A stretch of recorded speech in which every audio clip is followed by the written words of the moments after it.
Bonjour, bonsoir, bienvenue sur Praxis et Psyché. Aujourd'hui, la question est Rimbaud ou Marx? Alors pourquoi cette question? J'ai envie de commencer cette vidéo par cette question parce que en fait, j'ai l'impression que depuis quelque temps, on est tiraillé dans un dilemme, dans une dichotomie qui oppose le rêve et la réalité. On est pris entre l'absence et la présence, entre le devoir-être et l'être, entre ce qui se joue dans notre cœur et ce qui se joue autour de nous, indépendamment de nous. Donc, à notre époque, j'ai l'impression qu'on est condamné entre le néopositivisme technocratique d'un côté et la rêverie apolitique de l'autre. Donc, quelque part, on a le choix entre Jacques Attali et Michel Houellebecq. Et bien sûr, il y a une forme de schizophrénie parce que on est obligé de faire avec Jacques Attali et on est obligé de faire avec Michel Houellebecq. Et ça ne nous satisfait pas et ça nous satisfait de moins en moins, j'ai l'impression. Donc voilà, il y a ce jeu de balançoire, cette schizophrénie. Et je vous propose à partir de ces différentes questions-là, cette espèce d'opposition que j'essaye d'amener dans ce début de vidéo, je vais vous proposer de rebondir à partir de ces questions-là, de rebondir sur un passage de Paul Nizan, donc ce roman qu'on commence à connaître, La Conspiration. Et donc dans le passage que je vais citer pour cette vidéo, on a affaire à des fils de famille, à des bourgeois lettrés, éduqués, qui se posent la question justement de la révolution. Et on va voir qu'en fait, d'une poésie stérile et apolitique, ils aimeraient passer à, un accomplissement politique. Mais ce passage de la poésie stérile à l'accomplissement politique est fait de manière, on va dire, brutale. Et attention. Et avant de commencer par cette phrase par ce passage de Paul Nizan, j'aimerais citer une phrase de Lerline qui dit « Mais l'homme a le désir profond de la présence ». Donc l'homme qui a en lui des aspirations, qui forme en lui des projets, a le désir profond, mais l'homme a le désir profond de la présence. Donc attention, quand il y a ce passage peut-être un peu trop brutal entre la rêverie romantique et le passage au politique. À méditer. Encore un dernier élément de contexte. Dans le passage de Paul Nizan, on est entre la Première Guerre mondiale et la Seconde Guerre mondiale. Donc, il est quand même à noter que dans les années 1930, il y a eu la montée du fascisme, des fascismes en Europe.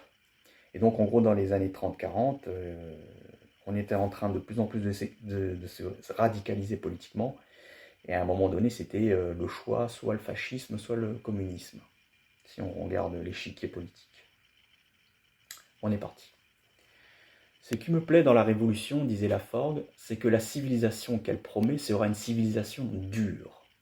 Civilisation dure. D'accord, disait Rosenthal, l'âge de la facilité s'achève. Donc dur, facilité. 3 points de suspension, le narrateur reprend.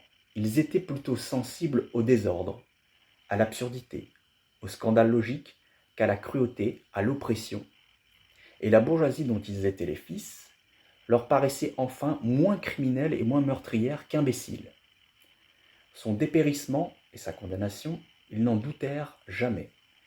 Mais ils ne souhaitaient pas se battre pour les ouvriers. Donc on voit bien qu'ils se détachent des ouvriers. On a affaire à des fils de bourgeois, qui heureusement ne les avaient point attendus.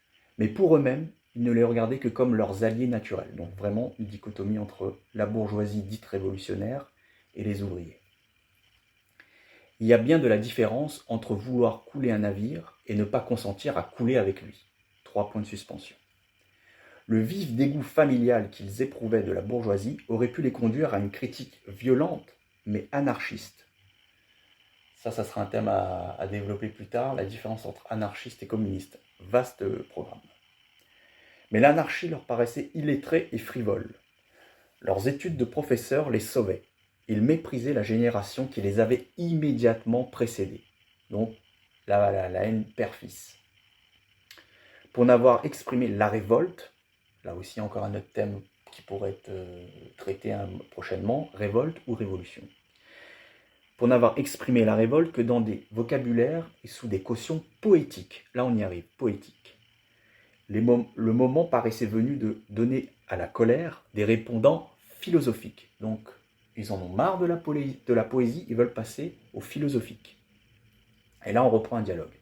Entrons dans le genre sérieux. Donc au début on parlait de civilisation dure et de l'âge de la facilité qui s'achève. Là maintenant il dit entrons dans le genre sérieux. Sérieux qu'on peut opposer au frivole. Titre fameux d'un livre de Michel Couscar, Le frivole et le sérieux. Donc, entrons dans le genre sérieux, disait Boyer. Rosenthal commentait. On verra plus tard qu'il s'est produit un changement historique à partir du moment où Hegel et Marx ont détrôné dans les admirations de la jeunesse des écoles Rimbaud et Lautréamont. Paul lisant La conspiration.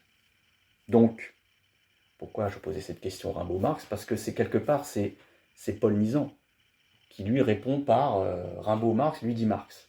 Enfin, en tout cas, les personnages de son livre disent Marx. Notre réponse à nous, ce sera plutôt les deux, camarades. Sacrifier l'un pour l'autre, c'est tout simplement une amputation, une mutilation. Il faut la praxis et la psyché. Le romancier allemand, le fameux romancier allemand Thomas Mann, n'a-t-il pas rêvé d'une Allemagne où Marx aurait lu Hölderlin? Il faut bien méditer ça. Donc il faut tenir les deux bouts. Comme Rousseau, quelque part, qui est, comme on l'a vu déjà précédemment, Rousseau est le penseur moderne de la synthèse. Il fait la synthèse entre la praxis et la psyché, entre l'esthétique et le politique. Et donc, et qui mieux que Michel Coussard qui a analysé justement ce grand penseur qui est Jean-Jacques Rousseau. Donc voilà, je vous laisse sur cette question, je vous laisse sur notre réponse, et je vous dis à bientôt.